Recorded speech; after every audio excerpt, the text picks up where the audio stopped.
seated.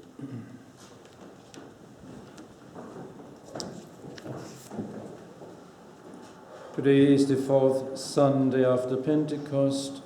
It is also in some places the feast of St. John Francis Regis Confessor. Today is Father's Day. I wish all fathers many, many graces and blessings from the Eternal Father, from God, for this most privileged and sublime office to be fathers. The renewal of society and the renewal of the Church depends a lot on the sanctity and the fortitude of fathers today as the head of the Catholic families. And for this reason, as already said in the beginning, this very Mass is offered for the fathers for this purpose, especially those whose names were submitted to us for this Father Day Mass. This afternoon at 5 p.m. there's another Mass. During this week, from Monday to Friday, Mass will be offered at 6:45, and on Monday an additional Mass at 8:35. On Friday we have the feast of St. Aloysius de Gonzaga. This is a very great, great saint of the Jesuit order who showed himself with great, great love to God, who left all his earthly perspectives and entered the order, and especially as the patron saint for youth. Next Saturday is the fifth Sunday, next Sunday rather, is the fifth Sunday after Pentecost. Mass is at a normal time at 8 a.m. Then after this Mass, after a few minutes break, there will be the baptism of the newborn child of Mr. and Mrs. Joseph Mingus with the name of Charles Ignatius.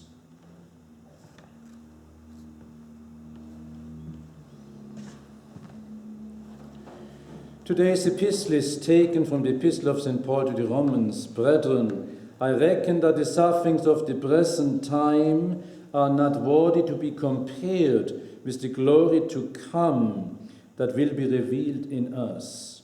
For the eager longing of creation awaits the revelation of the sons of God. For creation was made subject to vanity, not by its own will, but by reason of him who made it subject. In hope, because creation itself also will be delivered from its slavery to corruption into the freedom of the glory of the Son of God. For we know that all creation groans and travails in pain until now. And not only it, but we ourselves also, who have the first fruits of the Spirit, we ourselves groan within ourselves, waiting for the adoption as sons of God, the redemption of our body in Christ Jesus our Lord. And the Holy Gospel, continuation of the Holy Gospel according to St. Luke. At a time while the crowds were pressing upon Jesus to hear the word of God, he was standing by Lake Gennesareth, and he saw two boats moored by the lake. But the fishermen had left them and were washing their nets. And getting into one of the boats, the one that was Simon's, he besought him to put out a little from the land. And sitting down, he began to teach the crowds from the boat. But when he had ceased speaking, he said to Simon, "Put out into the deep and lower your nets for a catch." And Simon answered and said to him, "Master, the whole night, though we have toiled and have taken nothing, but at thy word I will lower the net." And when they had done so, they enclosed a great number of fish, but their net was breaking. And they beckoned to their comrades in the other boat to come and help them, and they came and filled both the boats so that they began to sink. But when Simon Peter saw this, he fell down at Jesus' knees, saying, "Depart from me, for I am a sinful man, O Lord." For he, and all who were with him were amazed at the catch of fish they had made. And so were also James and John, the sons of Zebedee, and were partners with Simon. And Jesus said to Simon, "Do not be afraid. Henceforth thou shalt catch men." And when they had brought their boats to land, they left all and followed him. Thus far the words of the Holy Gospel. Please be seated.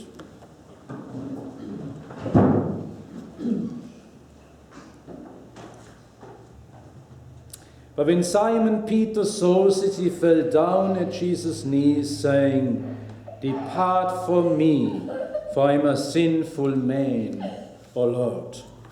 In the name of the Father, and of the Son, and of the Holy Ghost. Amen. After these marvelous and most beautiful octaves of Corpus Christi and the most sacred heart of Jesus, we resume this so-called green season, that is the season after Pentecost. And as I said last Sunday, each Sunday has a particular theme, and we should really pay attention to those Gospels. The time after Pentecost is dedicated, as you see in nature, so it is in the church, of growth, with great vigor, namely growth of grace and virtues and the gifts of the Holy Ghost, since the Holy Ghost came upon the church on Pentecost Sunday. Now, when we look at this gospel of today, one is tempted, as so many times when we read the gospel, to read quickly over it. But this would be a great mistake. Because this gospel entails many, many lessons, great mysteries, especially for us today. What is the context of this gospel? It says there were crowds, multitudes of people, and they were pressing, urging our Lord to speak more, to hear his word, the word of God, as he was standing at this very famous lake, Gennesareth, or the Sea of Galilee. This occurred at the very beginning, towards the beginning of his public life, in the first year of his public life. People know that he opened his public ministry already by changing wine into water at the marriage feast of Cana. And after that, he performed many miracles. And this explained why the people, the crowds, did not just say, let's just go on with our lives, but they were so impressed about him, our Lord, and his works, that is, his miracles, that they wanted to hear him talk, wanted to hear the word of God.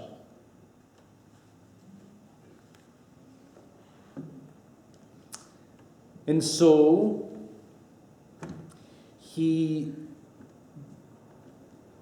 speaks to them about the mysteries he is about to reveal. It says, the multitude pressed upon him to hear the word of God. Very different from people of today, even sometimes traditional Catholics. But they were so impressed being witness of these miracles. The Gospel mentions the place where our Lord was now to begin to preach. He stood by the lake Gennesaret. This lake, which our Lord loved in particular, was about 15 miles long and 7 miles wide. And on its shore lay the very famous and incredulous village of Capharnaum, the city or village of the promise of the Holy Eucharist, where Simon and Peter and his companions, namely his brother Andrew and the two other brothers, James and John, were born at that town. It was on that shore of this lake that Jesus stood, and the multitude pressed upon him to hear his word, which is the word of God.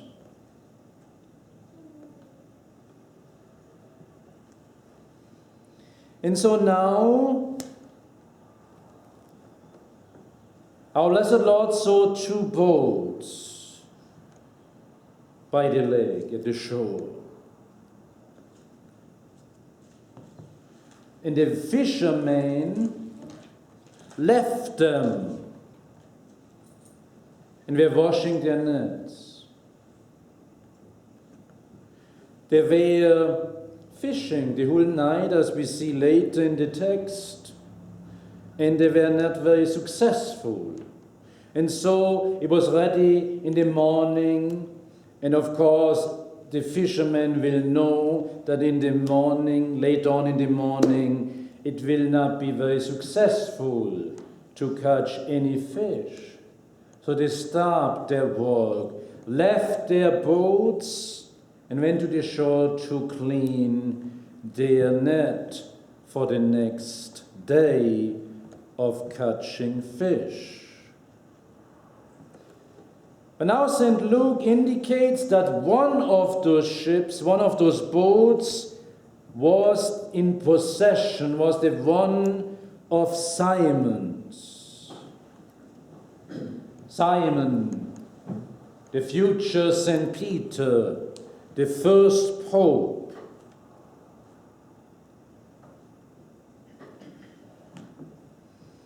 And now St. Gregory the Great explains that this particular ship is not just a boat or a ship, but it contains a very deep mystery. St. Gregory says the ship into which the Savior went is a type of the church, which he founded on earth. And as this ship belonged to Peter, so the Lord would commit to Peter the guidance of his church and entrust her to him, so to speak, as his property.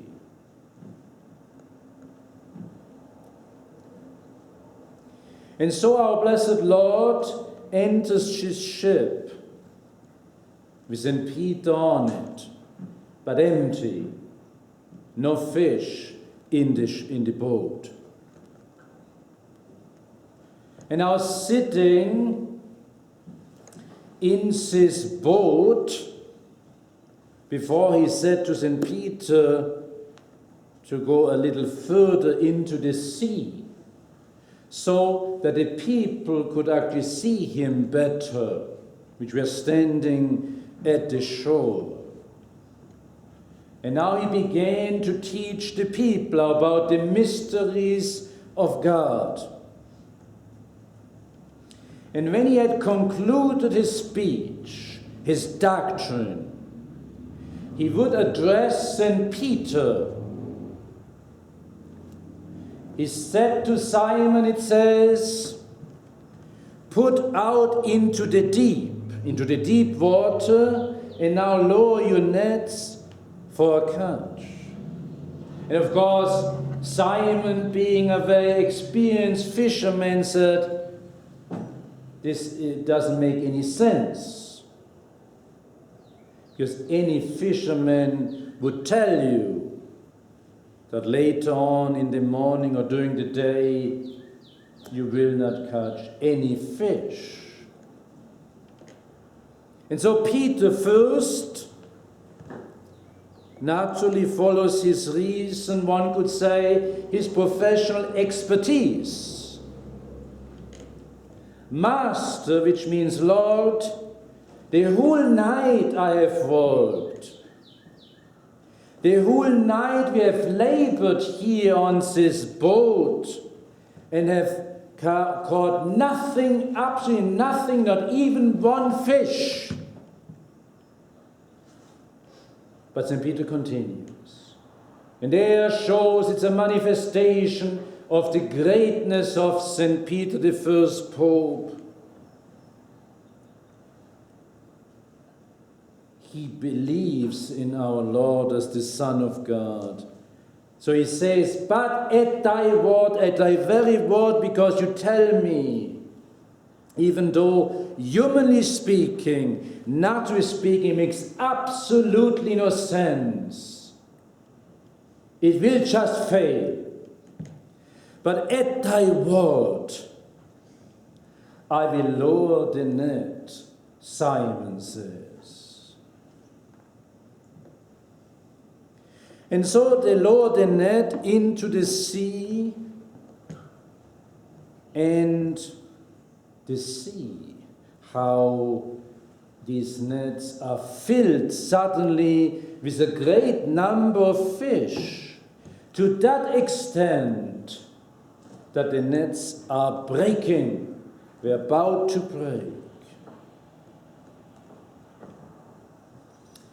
And now those in Simon's ship calling the others, the future other apostles, some of them, to help them to pull out these heavy nets with the many fish. And they came with their boat to the ship, to the boat of Simon, and filled now both of the boats full of fish. To such an extent that they began to sink. That how heavy it was, and that how many fish they have caught in the net on the word of our blessed Lord.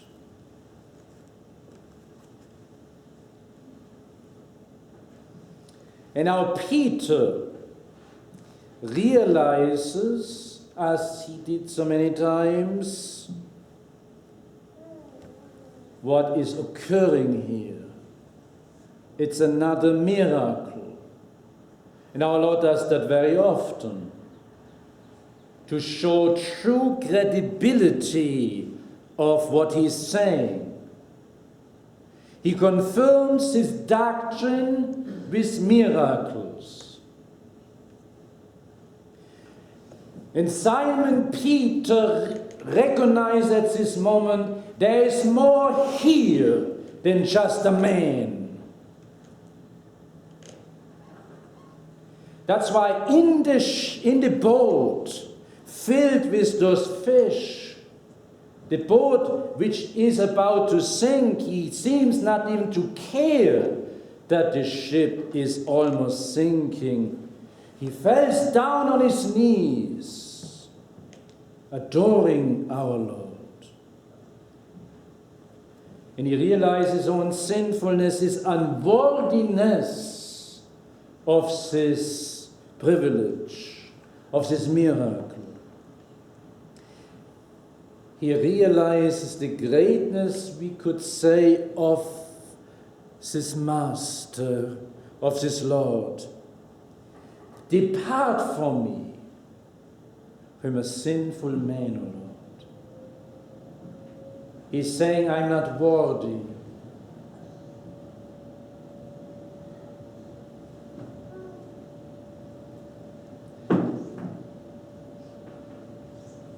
It's another confession by deed, already in the beginning, by St. Peter regarding our Lord. And all of them who were with him were amazed at the catch of fish they had made. And so it says, so were the others, the brothers James and John and the sons of Zebedee, who were then partners with Simon. But our Lord did that in order to teach them another lesson. Not to catch fish merely, but human beings, souls. Now he gives them the promise what they will be. Those who will catch immortal souls. He said, do not be afraid. From now on, thou shalt catch men. From now on, thou shalt catch men. And for what end are they supposed to catch and to fish? For men, for human beings, for immortal souls.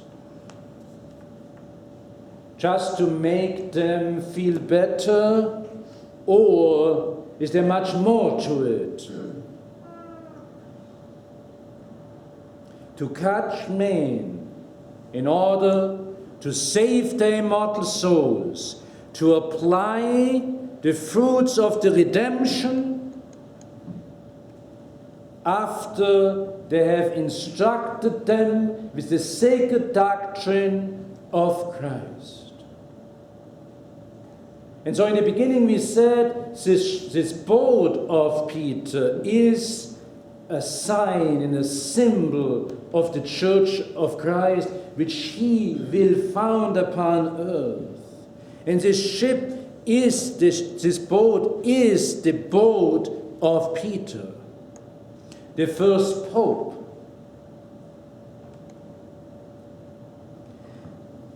And Peter and the popes in the history of the church are the leader of the church. But for this very end, not to establish an earthly paradise, but to save their soul and to instruct their souls with infallible, free of error doctrine.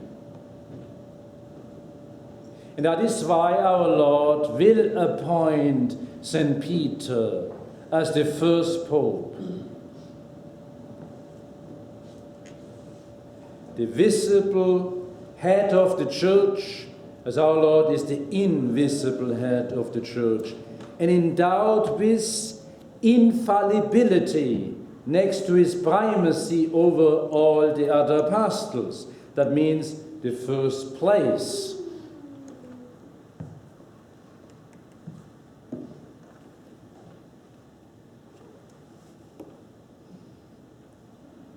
Now we live in this time after the Second Vatican Council of the great apostasy, given to us by the modernists who have fallen away from the true Catholic faith and by the implement of the false doctrines of the Second Vatican Council. But it doesn't stay at the Second Vatican Council. The entire pontificate of Francis is designed to implement to perfection the doctrines, in order not to say heresies, of the Second Vatican Council. And the aim is not to catch men for the salvation of their immortal souls, as it was commissioned to St. Peter, but to erect a naturalistic human world, an elite world. That is the pontificate of Francis. And that is why there was released just a few days ago this new document on the office of the Roman Pontiff. As I said so many times, it is not staying merely in those pronouncements on morality, as he did for this entire year already.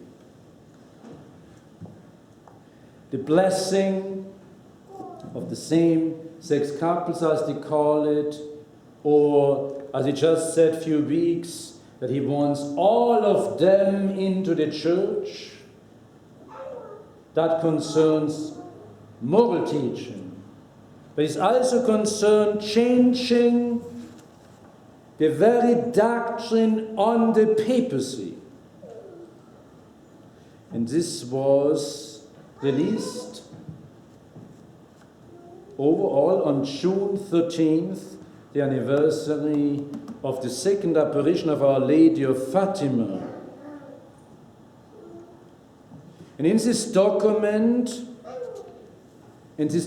calls fundamentally to alter the understanding, the very concept and the practice of the papal primacy and the authority in order to aid, as it says, ecumenism in synodality. It's, the entire document is entitled The Bishop of Rome Primacy and Synodality in the Ecumenical Dialogues and in the Responses to Encyclical Ut Unum Sint, that was written by John Paul II. This very document was issued on this very day.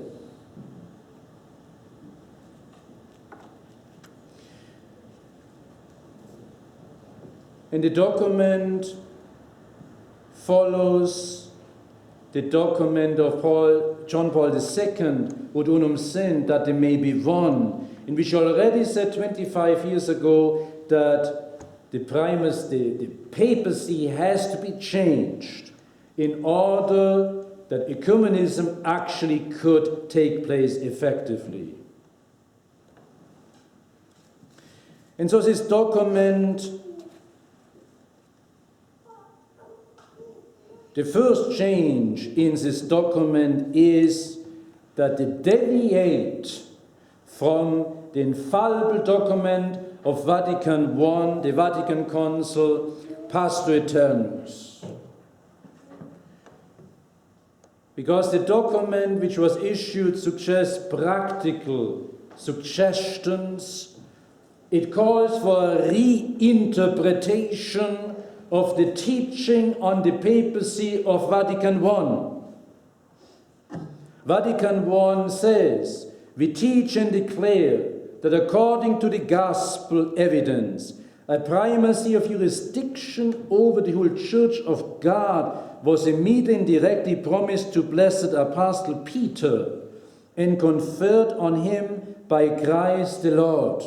Therefore, whoever succeeds to the chair of Peter obtains by the institution of Christ himself the primacy of Peter over the whole church.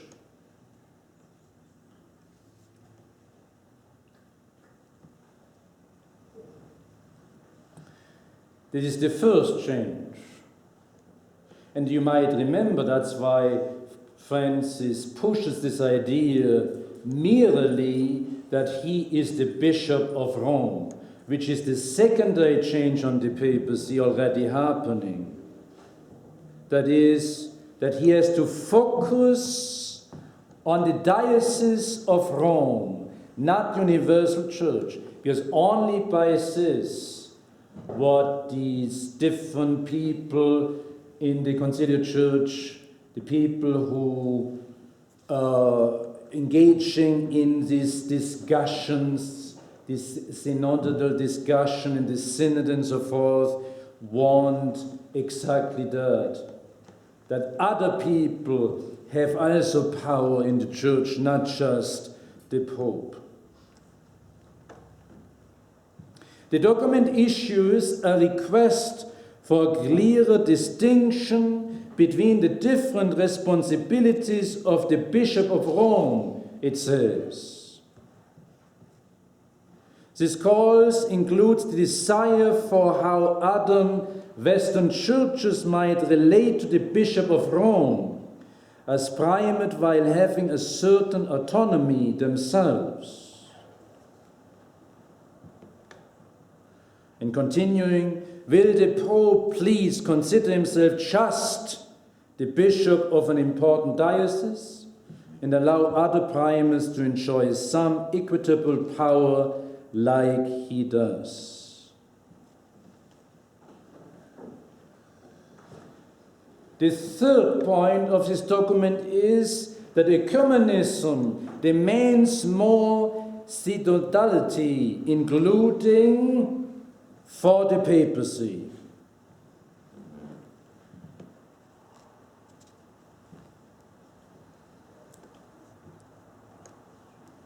Putting an emphasis on the reciprocal relation between the Catholic Church synodal shaping ad intra and the credibility of an ecumenical commitment ad extra, that is to the Church, the identified areas in which a growing synodality is required within the Catholic Church. They suggest in particular further reflection on the authority of national and regional Catholic bishops, that means bishops in different regions and of the dioceses, conferences, their relationship with the bishop of synods and with the Roman Curia. And finally, the final change, which are more ecumenical meetings. Quote, a last proposal is the promotion of conciliar fellowship through regular meetings among church leaders at a worldwide level in order to make visible and deepen the communion they already share. The text reads, in the same spirit, many dialogues have proposed different initiatives to promote synodality between churches, especially at the level of bishops and primates, through regular consultations and common action and witness.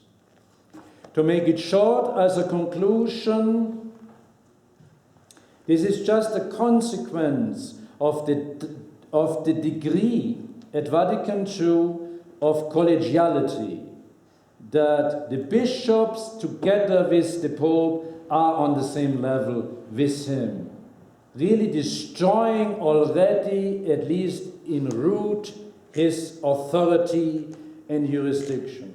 Another step was John Paul II's document Ut Unum Sint, in which I already have said that he contemplated the idea that the Church has to find another way regarding the papacy, because obviously the papacy is the greatest obstacle to ecumenism.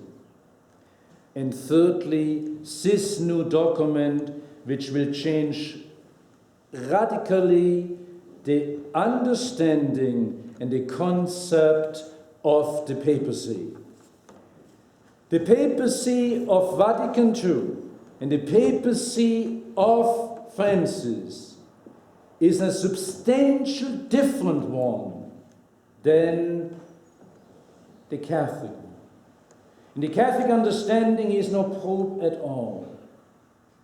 He will not abolish the papacy, but by changing it into something which has nothing in common with the office which was given to St. Peter, when our Lord said to him, from now on, thou shalt catch men, for that sole purpose of saving their immortal souls.